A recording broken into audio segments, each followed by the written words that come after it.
Bonjour et merci de nous retrouver pour la Foi prise au mot, votre rendez-vous de formation et de réflexion.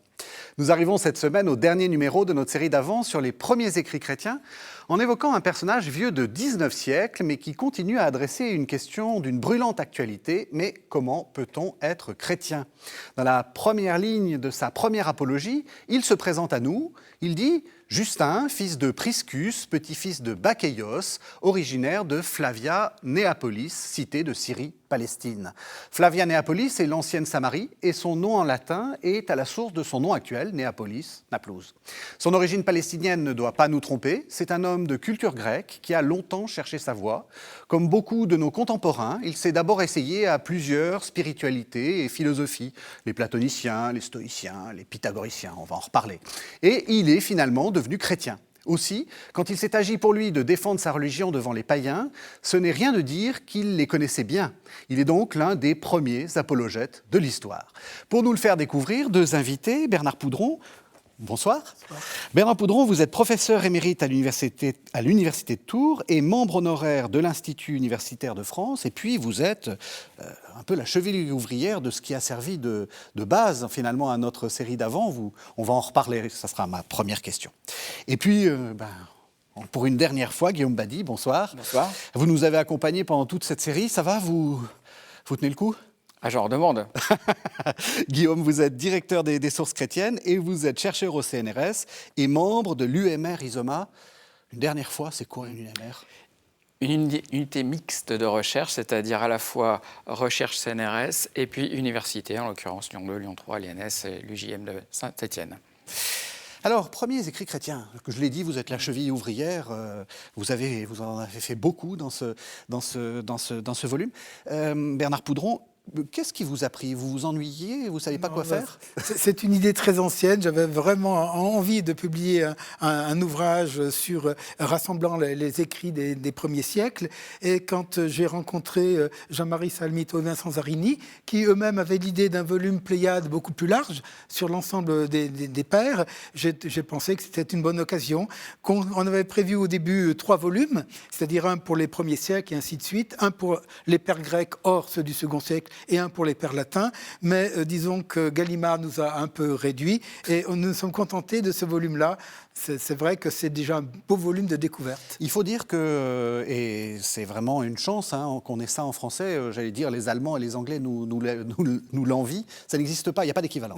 Oui. Il y a quelque chose, vous avez réuni les premiers écrits chrétiens. Tout à fait. Oui. Voilà. Alors, on a déjà commencé longuement à les évoquer. On a beaucoup fait fond sur votre ouvrage, Bernard Poudron.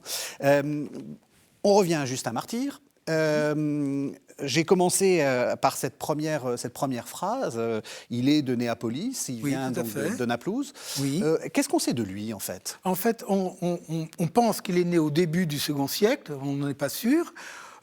Donc il se dit samaritain, mais il dit aussi qu'il n'est pas circoncis, donc il est sûr qu'il vient du paganisme. Il évoque sa conversion, mais de 2 façons différentes. La première façon, c'est ce qu'il raconte dans l'Apologie, c'est d'avoir vu, c'est l'exemple des martyrs chrétiens qui l'ont convaincu. Il s'est dit, il n'est pas possible que ces gens-là qui acceptent la mort soient les êtres pervers que décrit la foule. Et la seconde façon qu'il a de décrire sa conversion, c'est, comme vous l'avez dit, cet itinéraire spirituel depuis le stoïcisme qu'il situe en bas de l'échelle, parce que ce sont les éléments, c'est une vision un peu simpliste du stoïcisme, ça représente les éléments. Ensuite, il critique Aristote et l'aristotélisme par leur ambition d'avoir un savoir universel. Puis donc le platonisme, et là pour le coup il pense qu'il a vraiment découvert Dieu. Et ensuite, il rencontre un vieillard chrétien qui le tourne vers les Écritures, c'est-à-dire les Écritures à cette époque, c'est uniquement l'Ancien Testament, oui. Et c'est là qu'il se convertit. Et certainement, ce vieillard lui a mis devant les Écritures et a fait déjà une exégèse de ces Écritures pour montrer que le Verbe, le Christ, était déjà présent dans les Écritures. Donc, deux itinéraires différents, mais qui ne sont pas incompatibles. L'un purement intellectuel, n'est-ce pas, avec au bout de son itinéraire le platonisme, puis la découverte du Dieu chrétien, et une seconde façon de se convertir, tout simplement l'exemple des martyrs, et cette vie transformée, comme je le disais tout à l'heure, à l'exemple de Paul. Nous étions pervers et nous sommes devenus vertueux, grosso modo. Alors, pythagoricien, stoïcien, là, il va falloir faire un petit rappel des mouvements philosophiques. Oui, Justin lui-même les évoque de manière assez plaisante d'ailleurs. Le stoïcisme, ça vient du nom stoa, le portique à Athènes, qui rassemblait un certain nombre de philosophes qui concevaient l'univers comme un tout où tout était lié selon un logos, un verbe. Les chrétiens vont retenir aussi cette idée-là, mais évidemment, ils s'écartent du stoïcisme lorsqu'il s'agit de tout est un cycle qui est perpétuel, sans début ni fin. Et puis, le monde divin est séparé. Et bien sûr, on les connaît pour leur droiture morale. C'est pour ça que quand Justin dit qu'il est allé voir les stoïciens en quête de sagesse, et finalement, il était très déçu par la moralité. En fait, ils n'étaient pas si... Voilà, ils étaient un peu décevants par rapport à leur renommée. Et puis ensuite, il va voir les pythagoriciens. Alors, c'est du nom de Pythagore en Grèce. Vous connaissez par le théorème ? Voilà, le théorème, mais pas que. En fait, ce qu'on sait peut-être moins, c'est que c'est un grand spécialiste de musique qui, à la musique, associait toute une forme de mystique et de pensée d'ordre philosophique aussi. Et alors, c'est bien ça qui se passe. En fait, il va voir le pythagoricien et le pythagoricien lui dit « Bon, alors la philosophie, oui, très bien, mais est-ce que tu as commencé par l'arithmétique? Et puis la musique, est-ce que tu as fait de la musique? Est-ce que tu as fait de la géométrie, etc. » Et le petit Justin, je dirais, se dit « Oula, moi, ce que j'aime, c'est la philosophie, j'ai pas envie de faire tout ça. Quand est-ce que je vais enfin aborder la philosophie si je continue avec le pythagoricien ?» Et ensuite, il va voir le platonicien, et là, il se dit « Ah, voilà, c'est ça que je veux, c'est la philosophie qui mène au bonheur, qui permet de connaître la vérité. » Mais il se demande « Mais est-ce que je vais y arriver ?» Et c'est là qu'il rencontre le vieillard. C'est quasiment une petite histoire, c'est magnifique. Alors, il rencontre le vieillard, il vit dans une période quand même assez troublée. Hein. Le judaïsme est dans une situation très compliquée. Il ne faut pas oublier qu'il y a eu une deuxième guerre juive, après la fameuse des années 60 de notre ère, il y a une deuxième guerre juive. Le judaïsme et le christianisme, sont pas toujours très distingués aux yeux des Romains. Il prend des risques quand même. Alors, il s'engage à quelque chose de compliqué, en fait. Tout à fait. Alors, parlons d'abord de la révolte de Bar Korba, donc 132-135, je crois, 132-135. Donc, il est possible que Justin, ait rencontré ce vieillard qui était un réfugié, on ne sait pas trop, en fait. Hein. En tout cas, il mentionne la guerre. Ça, c'est sûr. Pour ce qui est de... la seconde partie de votre question portait sur ses rapports avec le judaïsme. Oui. Alors là, c'est un peu plus compliqué. On va y revenir, mais c'est juste pour dire pour le tableau. Oui. Donc, il rencontre... en fait, ce n'est pas tout à fait ça. Il rencontre d'abord un didascale juif, Tryphon, qui est une personnalité fabriqué. Mais il y avait un rabbin Tarphon qui a pu servir de prête-nom. D'après les écrits talmudiques, Tarphon était très hostile à la pensée grecque. Donc le Tryphon du dialogue n'est pas du tout hostile à la pensée grecque. Donc Tarphon, c'est simplement un prête-nom. Donc, et c'est à ce didascale juif qu'il expose sa rencontre avec le vieillard chrétien. Donc, dans le prologue, il y a deux moments tout à fait différents. Un plus ancien, celui de la conversion, et un qui correspond au dialogue lui-même, c'est-à-dire la rencontre avec un didascale juif à qui il donne le nom de Tryphon. Pourquoi est-ce qu'il a besoin d'écrire ce qu'il va écrire, c'est-à-dire des apologies, donc des défenses? Oui. Quel est le problème? Qu'est-ce qu'il veut faire? Alors, on peut parler, ce sont deux problèmes complètement différents. C'est-à-dire l'apologie qui est dirigée pour le monde païen et le dialogue avec Tryphon qui est dirigé en direction des Juifs ou des judéo-chrétiens ou des chrétiens très proches du judaïsme. Donc ce sont deux approches complètement différentes. Pour les apologies, c'est différent. Il y a eu donc des martyrs à Rome, et Justin a pris leur défense en écrivant une supplique à l'empereur, ce qu'on appelle en grec un biblidion, en latin libellum. C'est une lettre officielle. Cette lettre est envoyée dans un bureau impérial qui doit faire le tri. Certaines doivent passer directement à la poubelle. Et quand l'empereur en prend connaissance, normalement, c'est affiché et il y a sa réponse. Donc, nous avons conservé quelques libellas, quelques biblia au pluriel, quelques libelles de ce type. Et ce qu'on appelle la petite apologie correspond à ce libelle. Ensuite, cela a été transformé. C'est-à-dire que Justin, l'exposé était vraiment minime. Donc, il a écrit une apologie plus grande et il a intégré le biblion dans son apologie en faisant des renvois de l'une à l'autre. Donc, mais la première occasion de cette adresse au monde païen, c'est bien ces martyrs de Rome. Ça se fait beaucoup, ça, parce qu'on a, par rapport à ce qu'on a vu la semaine dernière, on a vu Ignace d'Antioche, un évêque, on ne sait pas très bien, il va à Rome, on ne sait pas pourquoi, il y va pour être martyr.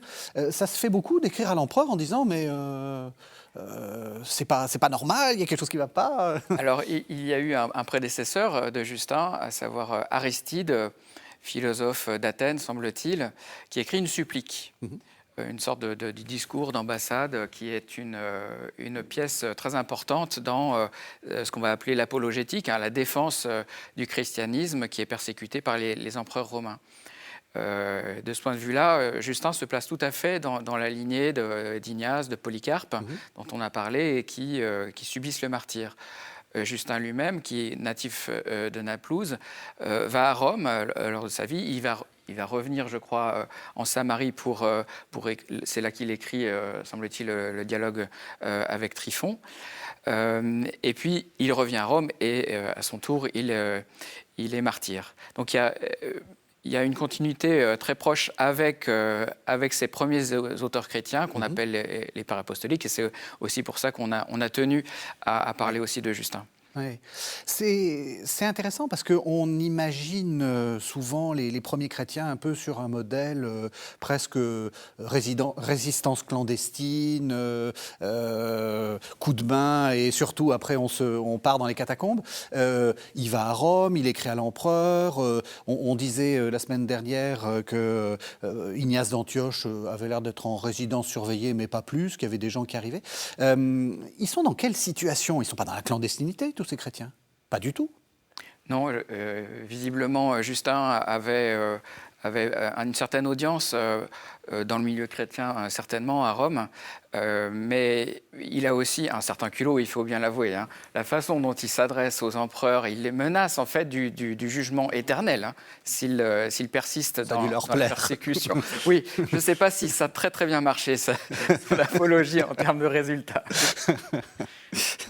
Alors, il faut dire aussi que les apologies sont adressées à Antonin le Pieux, alors que Justin a été exécuté sous Marc Aurèle. Donc, la politique religieuse d'Antonin n'était pas en fait très sévère envers les chrétiens. C'est l'héritage, mais tu peux peut-être en parler aussi, des rescrits de Trajan et d'Adrien. En fait, être chrétien en soi, c'est un délit. On ne sait pas trop pourquoi, mais c'est un délit. Le seul nom de chrétien entraîne condamnation.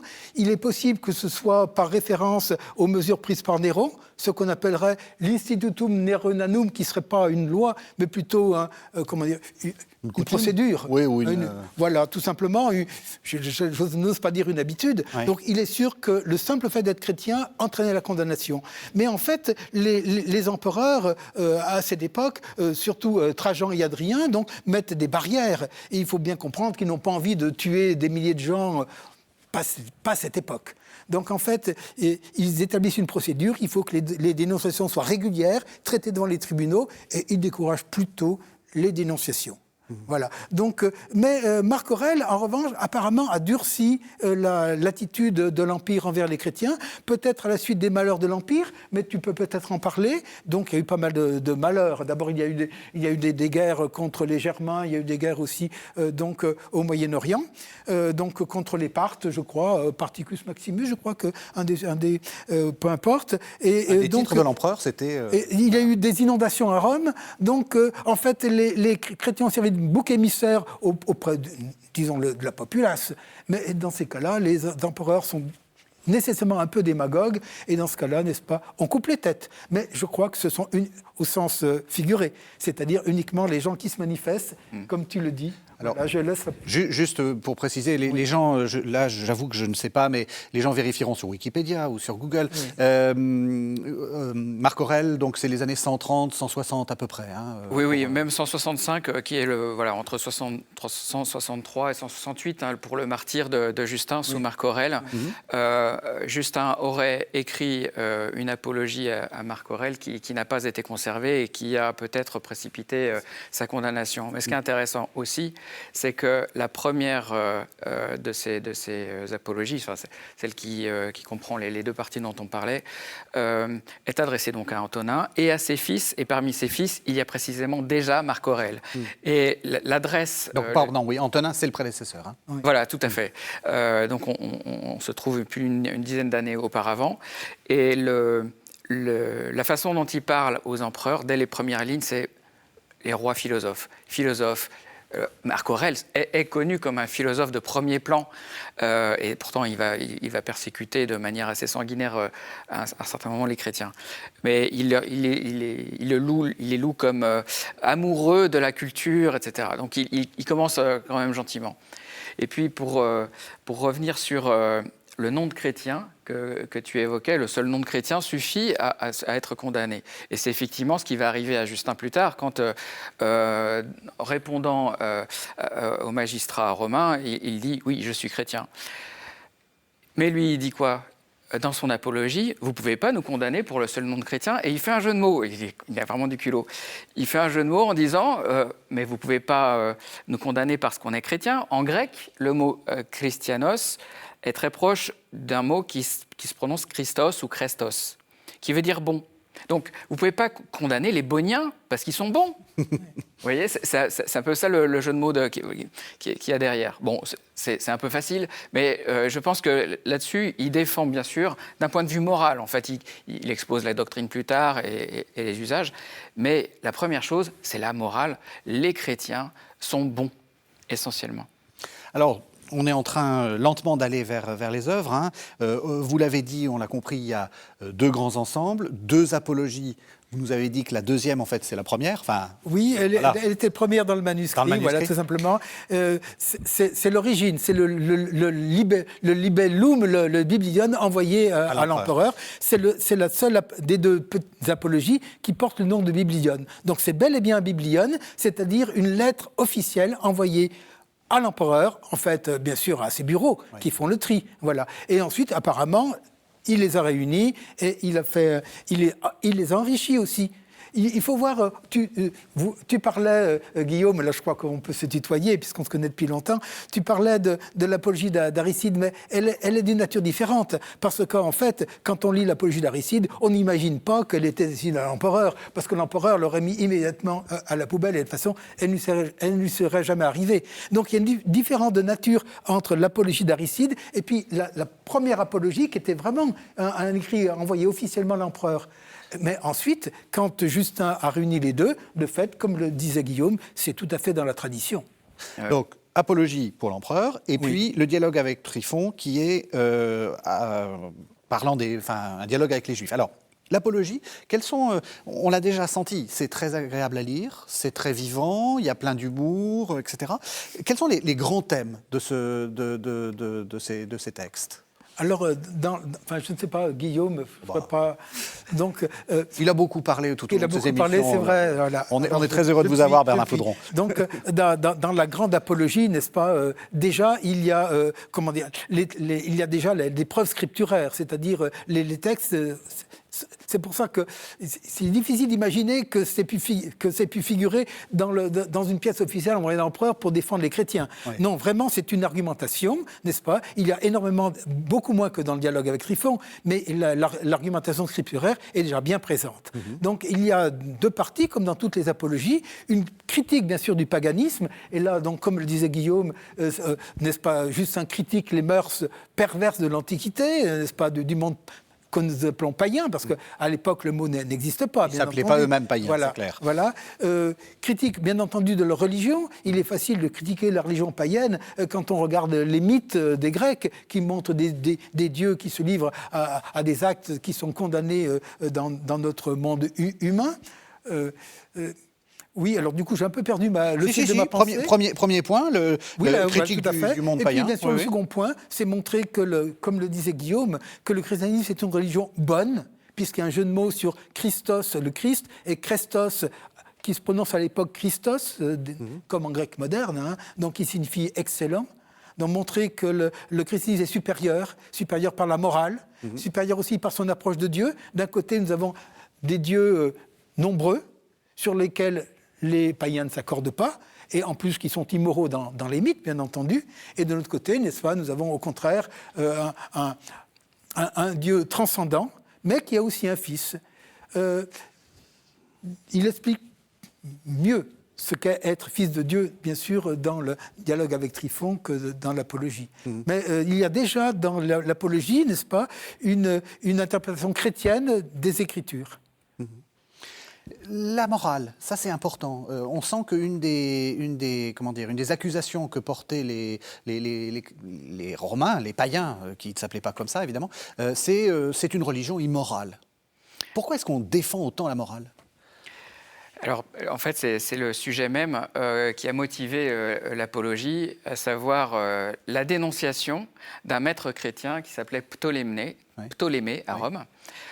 Cette matrone l'a dénoncé parce que son mari avait été influencé par Ptolémée et ne voulait plus continuer les débauches auxquelles sa femme et lui étaient habitués. Donc, sa femme était très mécontente. C'est-à-dire qu'en gros, il a quitté le lit conjugal, quoi. Mais pas pour une autre, pour la religion. Pour la religion, enfin au moins la vertu, ou je ne sais pas, peut-être la pratique normale de la chasteté conjugale, j'en sais rien. Mais toujours est-il en fait, là, vous donnez envie aux téléspectateurs de lire. Effectivement, c'est ce qu'il explique au début de la deuxième partie, hein, adressée au Sénat. C'est une histoire très concrète et assez étonnante, donc d'un maître chrétien qui est promis, et aussi ses défenseurs, qui est promis aux martyrs. Et donc là, c'est vraiment son premier argument qui défend l'idée qu'il y a une bonté humaine qui doit être universelle. Les chrétiens ne sont pas les seuls à détenir cette bonté, mais ils sont capables de la montrer de manière éminente, y compris aux païens. Donc, il y a quelque chose d'assez intéressant, c'est que il dit même que les philosophes anciens, Héraclite, Socrate, ils ont été martyrs, un peu comme nous, parce qu'ils étaient athées, c'est-à-dire qu'ils ne reconnaissaient pas les dieux de la cité grecque. Eh bien, nous non plus, nous ne les reconnaissons pas, donc en un sens, nous sommes athées. Donc on rejoint là aussi ce qu'ont dit d'autres martyrs avant lui. C'est le grief principal fait aux chrétiens, c'est de ne pas reconnaître l'empereur romain en premier lieu, qui est le dieu de l'Empire. Pardon, je vous coupe, parce qu'on l'avait dit dans une autre émission, effectivement, quand on veut dire athée, c'est athée du paganisme en réalité. Nous ne croyons pas, mais on croit en Dieu, évidemment. Voilà, et Justin commence par dire, oui, nous sommes athées, c'est dans ce sens-là, nous ne reconnaissons pas des dieux qui n'en sont pas. Donc, et ensuite, il dit, mais en fait, si, nous reconnaissons bien un Dieu et le vrai, etc. Nous ne sommes pas vraiment athées. Et la façon dont il parle des philosophes anciens, de certains païens en général, est un modèle encore pour aujourd'hui, parce qu'il développe une doctrine on appelle ça les semences du verbe. Oui. Les semences du verbe, alors donc c'est cette idée qu'il y a le germe de Dieu et de la vérité en tout homme. et en particulier chez les philosophes grecs. Même s'ils n'ont pas la totalité de la connaissance de la vérité, ils en ont au moins une partie. Et même, il va jusqu'à dire, Socrate et les autres, en fait, ils sont chrétiens. Ils ne le savaient pas eux-mêmes, mais ils sont chrétiens. Ça, c'est vraiment extrêmement étonnant. C'est juste une petite parenthèse, c'est très important pour la théologie du dialogue interreligieux. C'est avec cette fameuse semina verbi, on parle tout d'un coup en latin, parce que lui, il parlait en grec, évidemment. C'est avec ça qu'on dit qu'on a une base de dialogue avec, je ne sais pas, le bouddhisme, etc. Car tout le monde a quelque chose des semences du verbe. Donc c'est quelque chose d'étonnant pour l'époque. C'est vraiment lui qui invente ça. En fait, cette idée de verbe disséminé, il l'a emprunté au stoïcisme dans un tout autre domaine, dans un domaine naturel, n'est-ce pas ? Un peu comme les esprits séminaux, dans l'ancienne physiologie. Mais il l'a adapté, je pense que c'est en fonction du prologue de Jean. Oui. Du coup, je ne sais pas si on peut parler de la présence des évangiles dans... au contraire. Voilà. Alors, c'est très intéressant parce que ce que disait Guillaume à propos de la transformation du païen quand il devient chrétien, en fait, c'est une idée paulinienne que l'on retrouve bien chez Paul, mais c'est la seule marque de la présence de Paul chez Justin. Oui. Paul est absent. Oui. Si ce n'est par cet aspect de conversion. Et l'autre aspect tout à fait étonnant, c'est que Jean, l'évangile de Jean, aussi est complètement absent, alors que, ma foi, le concept de logos devenu chrétien vient du prologue de Jean. Oui. Donc, en fait, pour Justin, n'est-ce pas, Paul est absent, Jean est absent, oui. Et ceux qui sont absents, ce sont les évangiles pris de façon globale. Oui. Donc, les évangiles, à cette époque, n'ont pas encore valeur d'écriture. Oui. L'Écriture, c'est l'Ancien Testament. Oui. Et quand Justin fait allusion aux évangiles, c'est vrai que ça ressemble plutôt à l'évangile de Matthieu. Mais grosso modo, c'est un ensemble. C'est soit l'évangile, soit les mémoires des apôtres. Donc, il est possible qu'il y ait eu déjà à cette époque une espèce d'évangile concordant qui aurait rassemblé les trois synoptiques, c'est-à-dire Marc, Matthieu et Luc. C'est possible. En fait, on ne sait pas trop. Mais ce qui est très intéressant, c'est que si Justin s'attache au mot même pour l'Ancien Testament, pour les évangiles, c'est pris de façon globale.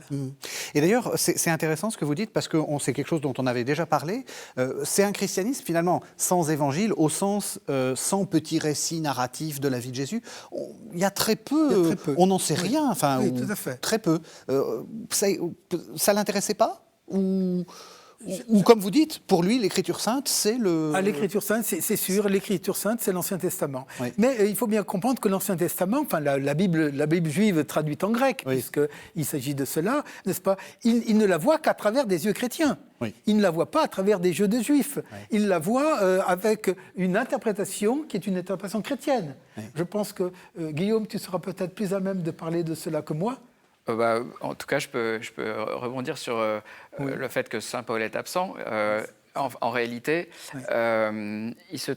Justin, à sa façon, se trouve à Rome dans la même situation que Paul à Athènes, devant les philosophes et oui. Ceux de l'Aréopage, qui lui disent « Un Dieu qui est crucifié, voyons, c'est pas sérieux. Oui. » Et puis, l'idée que les morts ressuscitent, franchement, tu dois être ivre. Bon, donc... il n'y a pas de citation de Paul, mais il y a la réponse aux mêmes questions. Pour la résurrection, il dit, mais vous voyez, il y a une goutte de sperme qui devient un homme adulte. Comment est-ce que vous pourriez imaginer que l'un aboutit à l'autre ? De même, un corps qui est mort peut ressusciter ensuite. Ensuite, pour ce qui est de la crucifixion, en fait, alors c'est vraiment étonnant parce qu'il prend un peu à contre-pied ses auditeurs, si augustes soient-ils. Au lieu de leur donner des arguments entièrement rationnels, il leur cite les prophètes qui sont les vrais philosophes. Et ensuite, il leur parle de la crucifixion, mais la crucifixion, leur dit-il, vous la connaissez bien. La crucifixion, c'est la forme des mâts sur la mer, c'est la forme du timon de la charrue, c'est la forme de l'instrument qui sert à construire les bâtiments, c'est la forme qu'on trouve dans la mythologie, c'est la forme qu'on trouve aussi, et même chez Platon, qui dit que le ciel a une structure avec une croix, un qui. La Donc, lettre grecque. Hein. Voilà, la lettre grecque. De X. Et il dit, bon, c'est juste que Platon n'a pas compris que ça s'appliquait à la croix du Christ. Mais il a cette façon de mettre en avant la croix, qui est authentiquement chrétienne, certes, mais évidemment dans la provocation aussi. On va ensuite passer à la deuxième, à la deuxième grande œuvre, hein, le dialogue avec Tryphon. Est-ce que ça a marché? Ou est-ce que en fait, c'est pas tant pour convaincre les païens que pour se convaincre soi-même? Alors moi j'ai toujours pensé que les apologistes, je ne parle pas du libellum du Babylone adressé vraiment à l'empereur. Là c'était vraiment, ça correspondait vraiment à un événement pratique, en effet l'exécution de Ptolémée et de ses disciples. Mais pour le reste, je pense que ce sont des écrits entre guillemets ad internos pour les gens, pour des chrétiens ou pour des juifs proches du christianisme ou pour des païens, le terme est mauvais, mais des païens qui veulent devenir chrétiens. C'est sûr que ça a plus d'efficacité pour des gens qui connaissent déjà la Bible que pour des gens qui ignorent totalement. Je voudrais revenir un peu en arrière à propos de ce que disait Guillaume, oui, à propos de ces philosophes qui sont, entre guillemets, des chrétiens avant la lettre. Alors c'est très intéressant parce que ces chrétiens avant la lettre, ils les prennent dans l'Antiquité. Donc ils n'ont pas connu le Christ, ils ne peuvent pas être chrétiens. Donc on a le droit de les appeler chrétiens avant la lettre. Ce qui est beaucoup plus étonnant, c'est qu'il range parmi eux un stoïcien, Musonius Rufus, qui lui est un quasi-contemporain. Ouais. Et là, ça pose un problème, parce que Musonius Rufus serait chrétien, alors que lui, il pouvait connaître le christianisme. Alors pour le coup, on voit que Justin n'a pas du tout une pensée restrictive, n'est-ce pas? Il voit de fait le christianisme, un peu comme le Logos, un peu partout. C'était juste pour rebondir sur ce que disait Justin, ce que disait Guillaume. Alors, Guillaume, il ne va pas subir le même sort. Ah oui, espérons, c'est ce que j'allais dire. Donc on peut revenir au dialogue, je suis désolé. Non, au contraire. Dernière petite question. Les téléspectateurs vont aussi peut-être, devraient lire cette apologie, parce qu'ils vont y trouver des choses très importantes pour nous, pour notre, disons, pour l'histoire de la manière dont les institutions chrétiennes se sont faites. C'est la première description vraiment complète, ou disons un peu pas uniquement allusive de l'Eucharistie. Oui, alors on a effectivement il explique aux empereurs comment se passe la vie chrétienne. Et donc c'est extrêmement intéressant. Il commence par le baptême, ouais, et ensuite par effectivement l'Eucharistie. Et donc on a cette description. Une fois nos prières achevées, nous nous saluons mutuellement par un baiser. Donc on retrouve vraiment des usages qu'on trouve dans les églises actuelles. Ensuite, on apporte à celui qui préside l'assemblée des frères du pain, ainsi qu'une coupe d'eau et de vin trempé, etc. Il les prend, adresse louange, etc. Il explique, après on dit Amen. Il dit Amen est un mot hébreu qui signifie ainsi soit-il. Donc voilà, on a vraiment ici, pas une photographie, mais quelque chose de très précieux sur l'usage, y compris le dimanche, le jour du soleil. C'est le sens du mot Sunday, encore aujourd'hui en anglais ou dans d'autres langues.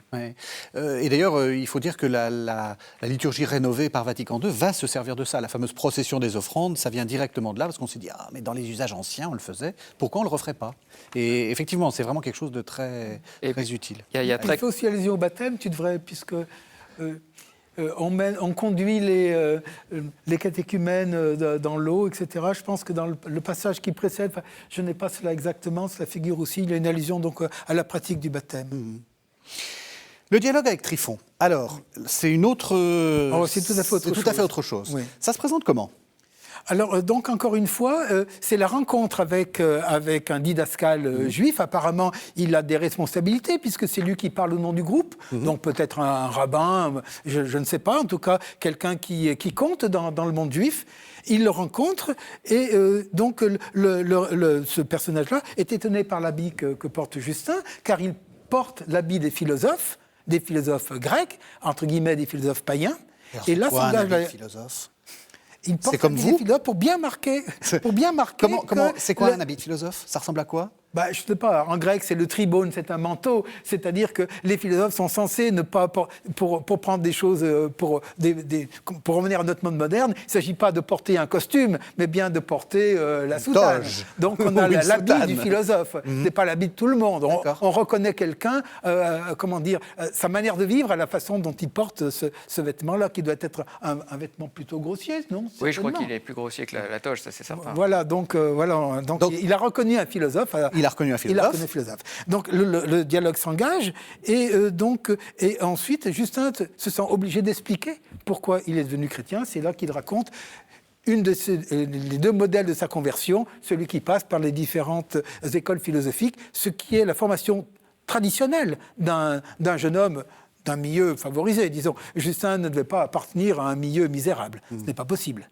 Donc il a suivi la formation de tout un chacun dans un certain monde, et il explique cela. Et ensuite, le problème se porte sur l'âme immortelle. Alors là, c'est très intéressant, parce que nous avons l'habitude, nous, dans notre culture chrétienne, de dire que l'âme est immortelle, mais Justin ne dit pas que l'âme est immortelle. Dans le traité sur la résurrection, qui est écrit soit par Justin, soit par quelqu'un de très proche, il dit, si nous pensions que l'âme était immortelle, qu'est-ce que nous aurions de plus que Platon? Donc c'est une question qu'il met de côté. Pourquoi? Parce que, n'est-ce pas, dans la tradition juive, ce n'est pas l'âme qui est immortelle, c'est l'homme entier, dans son entier, qui doit ressusciter. Et toute l'argumentation de Justin est fondée là-dessus, c'est-à-dire que c'est l'homme entier qui doit ressusciter. Et c'est en cela qu'il est très différent d'Athénagore, qui est beaucoup plus proche de la philosophie grecque, parce que Athénagore dit que l'homme est constitué, comme Platon, d'une âme immortelle et d'un corps. Et à la résurrection, l'âme immortelle, qui doit dormir, mais ce n'est pas vraiment dit, rejoint le corps. Justin ne dit pas tout à fait cela. Il ne dit pas que l'âme n'est pas immortelle, mais c'est une question qu'il laisse de côté, parce que précisément à cette époque, ça pose un problème. L'immortalité de l'âme n'est pas en soi, je dis bien en soi, compatible avec l'idée de résurrection, puisque la résurrection, c'est l'ensemble de l'homme qui ressuscite. Donc, je crois qu'on a parlé de monisme juif, l'individu est pris dans son ensemble. Et la dichotomie âme-corps, ce serait plutôt grec, mais peut-être tu pourrais donner ton avis là-dessus. Juste pour dire Athénagore, un des successeurs de Justin, qui a aussi écrit une apologie peu après. Tout à fait. C'est ce que j'allais dire. Tout à fait. Tout à fait. Voilà. Même question, est-ce qu'il parle à un vrai juif ou est-ce qu'il parle là aussi à des gens qui sont déjà des convaincus et qui voudraient se positionner par rapport au judaïsme? Alors, il y a effectivement une question complexe parce que on peut se dire que c'est une pure fiction. Justin fait dire à Tryphon des choses qui sont inventées, mais en réalité, la façon dont Justin présente les traditions juives, il les met souvent pas dans la bouche de Tryphon, mais dans la sienne propre. Et donc, on a vraiment l'impression qu'il a une réelle connaissance de certaines traditions juives et pas simplement chrétiennes de son temps. Et donc ça, c'est assez précieux également par l'ensemble des témoignages qu'il évoque, qu'il convoque de l'Ancien Testament. Il se fait en quelque sorte son propre recueil de testimoniats. Ce sont donc ces témoignages de l'Ancien Testament qui sont mis ensemble et mis en avant comme annonçant la venue du Christ. C'est très impressionnant la façon dont il fait ça. C'est un dossier énorme sur plusieurs centaines de pages. Mais pour donner un exemple, lorsqu'il est question de la divinité du Fils, il va convoquer la Genèse, lorsque Dieu dit « faisons l'homme ». Mais pourquoi faisons? Pourquoi le pluriel? Et puis il repère aussi d'autres exemples de pluriel dans le récit de la Genèse. Et donc, voilà, pour lui, c'est une des preuves qui montre que Dieu, entre guillemets, le Père, n'était pas seul. Il y avait le Christ. Il y avait le Christ. Question plus compliquée, est-ce qu'il est antisémite, enfin anti-juif? Alors là, pour moi, on a parfois présenté Justin comme le premier antisémite. Ouais. Pour moi, c'est une absurdité. Les critiques qui sont adressées uniquement dans le dialogue avec Tryphon contre les Juifs, qui sont très sévères, reprennent la tradition de la critique des Juifs par les prophètes eux-mêmes juifs qui critiquent dans leur peuple, à eux, n'est-ce pas, ce qu'ils estiment comme des déviances, par exemple les sacrifices sanglants, etc., etc. Donc le peuple indocile qui n'est pas fidèle, le peuple infidèle qui n'est pas fidèle à son Dieu, ce sont des griefs que l'on trouve déjà dans la bouche des prophètes de l'Ancien Testament, et c'est dans cette tradition que s'inscrit Justin. Donc s'il est à l'origine de l'antisémitisme, c'est peut-être parce qu'on a repris chez lui des arguments, mais Justin n'est pas du tout antisémite. Oui. Le dialogue qu'il engage avec Tryphon est un dialogue, entre guillemets, quasiment entre amis. Et quand le débat cesse, Tryphon, mais évidemment, ne peut pas se dire convaincu, mais ma foi, il est troublé par les arguments de Justin. Et le débat est toujours courtois, même si parfois les compagnons de Tryphon, n'est-ce pas, protestent un peu contre certaines choses qui leur paraissent vraiment inacceptables. Mais parler d'antisémitisme, pour moi, est complètement déplacé. Alors quand même, très clair. Quand même, là je lis « Votre main, dit Justin, est encore véritablement levée pour faire le mal, puisque vous avez même tué le Christ sans vous en repentir pour autant, mais vous nous haïssez et nous mettez à mort, nous aussi, etc. » Donc il y a un discours qui va devenir classique, il l'était déjà sans doute avant Justin. Et le peuple est déicide. Voilà, mais là encore, avec des racines vétérotestamentaires tout à fait, tout à fait classiques. Donc, mais quand même, je trouve que Tryphon a vraiment bon dos et que en plus. Justin, oui. Je dois répondre parce que là, on a des avis opposés. Alors, c'est intéressant. Non, en fait, Tryphon est inquiet parce qu'il est un peu ébranlé par la dénonciation de Justin et il se pose la question, est-ce que nous allons être sauvés ? Et là, Justin distingue différentes catégories. Ceux qui ne seront pas sauvés, c'est très net, ce sont les Juifs qui persécutent d'une façon ou d'une autre les chrétiens. Mais ceux qui ont une approche plutôt, assez ouverte, il ne les condamne pas. Donc il y a différentes approches. Le passage est très intéressant. Il a été commenté différemment par Philippe Bobichon et par moi-même. Il vaut la peine de le relire. Alors je n'ai pas le volume sous les yeux, mais Justin distingue, je suis désolé de le dire, différentes catégories de juifs, si je puis dire, entre ceux qui sont vraiment hostiles au christianisme et qui ne veulent rien comprendre, et ceux-là ne seront pas sauvés. Et puis ceux qui, ma foi, ont une attitude plus ouverte, et là, il ne les condamne pas. Ce qui prouve qu'il faut lire avec une certaine, avec tout ce que vous dites, c'est-à-dire, c'est pas apprendre au pied de la lettre, c'est apprendre avec la profondeur des 2000 ans qui nous séparent de Justin. Enfin, un peu. Et en l'occurrence, je suis tout à fait d'accord avec Bernard. Justin est peut-être le seul à avoir une position aussi ouverte sur le judaïsme de son temps, de même que sur les païens. Hein. Même après le Christ, s'ils n'acceptent pas le Christ, ils sont peut-être quand même sauvables. Donc là on a vraiment une ouverture qui... je rappelle que c'est un dialogue, alors bon, un peu fictif, mais qui est sur le modèle platonicien, donc on cherche la vérité, de même que l'apologie était un peu inspirée de l'apologie de Socrate, de Platon. Donc il y a ce modèle de recherche de la vérité qui prime. Il y a un aspect qui est intéressant aussi dans le dialogue, c'est qu'à un moment, Tryphon, donc qui s'exclame, mais comment est-ce que vous pouvez dire que Dieu s'est incarné en un homme, peut devenir homme, enfin bon, c'est vraiment pas possible. Et ben à un moment, il cite Isaïe 7, 14, voici que la jeune fille concevra. C'est l'annonce, évidemment, de la conception de Jésus par Marie. Et il lui dit, voilà, vous avez pas bien compris, vous les chrétiens, c'est pas une jeune vierge qui a conçu le Christ, c'est juste quelqu'un, une très bonne juive qui a eu un enfant et sûrement un très bon enfant.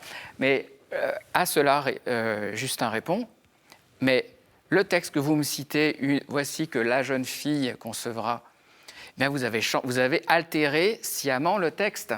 Vous les Juifs, pour éviter qu'on puisse dire, comme moi je le prétends, que c'est bien une vierge, que c'est un événement miraculeux, surnaturel qui est arrivé. Et il donne toute une liste de passages.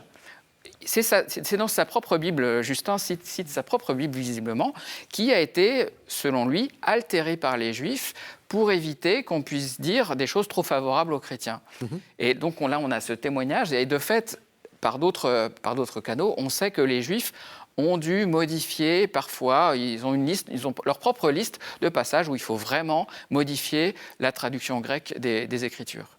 Ce qui veut dire, et ça c'est très important pour la conception des rapports entre juifs et chrétiens, c'est qu'on imagine une religion qui se sépare très vite. Pas du tout, on est en dialogue, on est pour en... le coup, non, on ne peut pas parler. Alors, là-dessus, si je puis dire, des adversaires. Il y a ceux qui voudraient que la séparation soit faite au IVe, au Ve siècle, voire quasiment à l'époque moderne. C'est absurde. Mais la séparation s'est faite durant le Second siècle. Oui. Et pour prendre Clément de Rome, bon, il est chrétien, c'est évident, mais à la limite, on peut très bien dire qu'il est juif.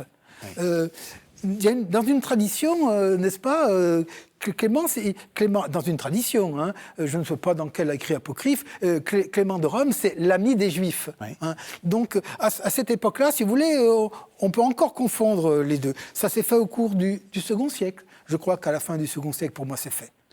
Voilà. Dans ce cas-là, Justin, vous le mettez où? Il est entre les deux? Alors, c'est ça qui est très intéressant. C'est que Justin, dans le dialogue, n'est-ce pas, lui, il se considère comme chrétien et il n'est pas juif. Alors, d'abord, il ne l'est pas de naissance, puisqu'il n'est pas circoncis, il le dit, mais vraiment, il sent vraiment qu'il y a deux choses différentes. Ouais. Deux choses, je ne dirais pas de religion, ça n'a peut-être pas de sens de le dire, mais deux choses différentes. Mais ce qui est très intéressant, c'est que dans les critiques que Tryphon porte sur Justin, il y a précisément le fait que les chrétiens sont de mauvais juifs.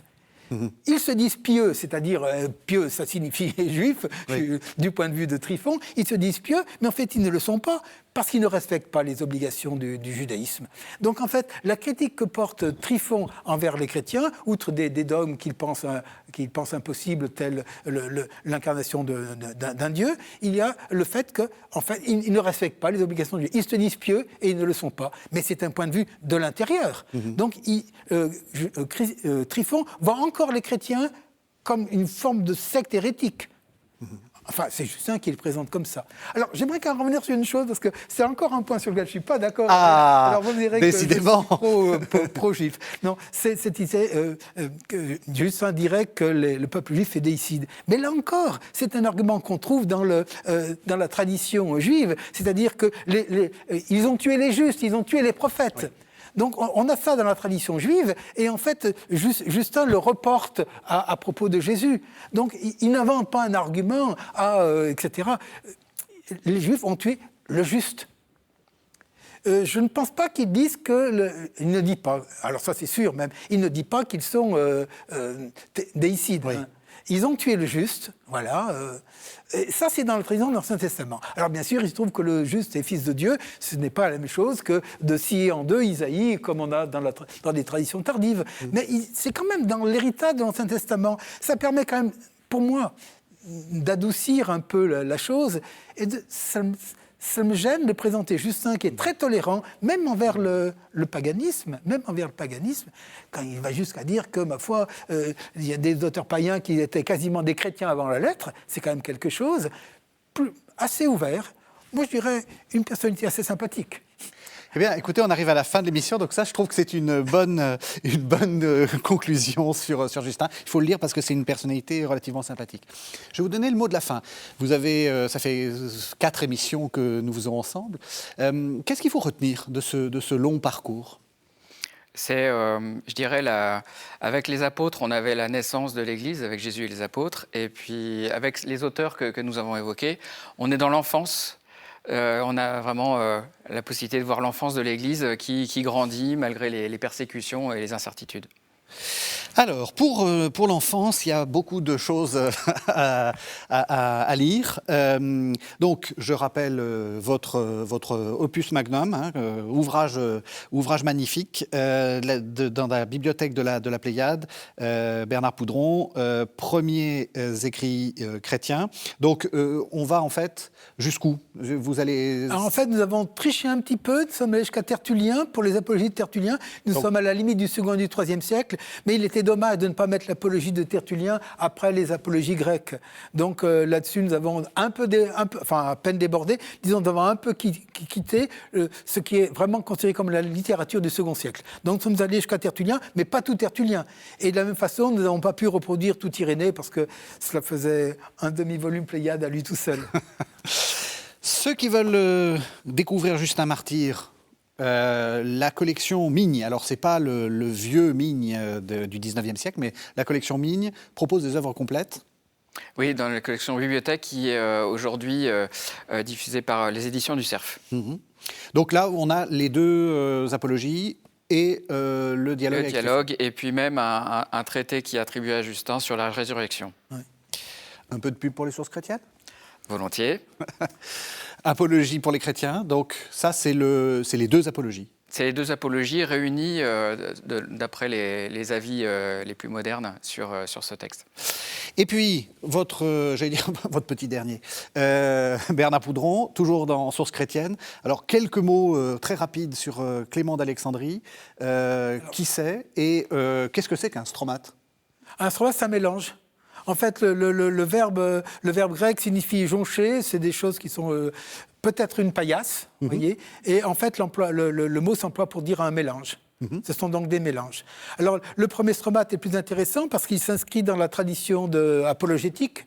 Donc, et en même temps, ce qui est intéressant, c'est qu'il y a aussi un combat interne entre ceux qui se tournent vers la culture et ceux qui la refusent déjà, ceux qui sont uniquement du côté de l'oral et ceux qui sont du côté de l'écrit. Voilà. Donc, évidemment, Clément, c'est un intellectuel. Il est possible qu'on sait très peu de choses sur lui, moins que sur Justin. Il est possible non pas qu'il ait quitté l'Église, mais qu'il ait quitté Alexandrie au moment de la persécution. Ça doit être vers 200, 202, je crois. Mais je n'ai pas ça en tête parce que je ne l'ai pas révisé. Je crois que c'est vers 202.